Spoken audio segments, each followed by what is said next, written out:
မင်္ဂလာပါရှင်ယနေ့ကြရောက်တဲ့အာဟာရဒါနအလူကတော့မတ်အေမီကွေ USA မှာလူဒန်းပေးသွားတာဖြစ်ပါတယ်ရှင်အာဟာရစရိတ်အတွက်ကုန်ကျငွေ3သိန်းကျပ်ကိုလူဒန်းပေးသွားပါတယ်ရှင်တာရု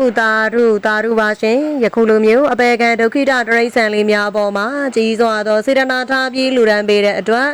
စေတနာရှင်မတ်အေမီကွေ USA လည်းကိုစိတ်နှဖျားချမ်းသာချမ်းသာကြပါစေရှင်အန္တရာယ်ကင်းဘေးရှင်ပါစေစီးပွားလှလှပါများလည်းပွင့်လန်းဝေစားကြပါစေရှင်အလောက်ကိုင်ကြံစီများလည်းအောင်မြင်ကြပါစေ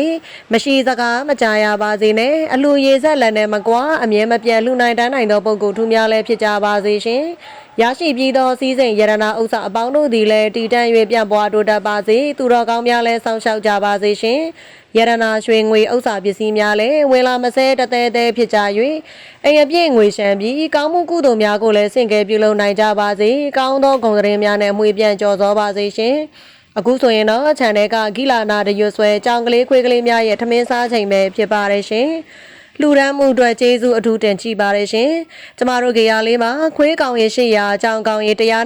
140နွား14ကောင်စိတ်10ကောင်တို့ကိုပြုစုဆောင်ရှောက်ထားပါတယ်ရှင်အသေးစိတ်စုံစမ်းမေးမြန်းသိရှိလိုသည်များရှိပါက0925035944တို့ဓာတ်ရိုက်ဆက်သွယ်မေးမြန်းစုံစမ်းနိုင်ကြပါတယ်ရှင်ကျေးဇူးတင်ပါတယ်ရှင်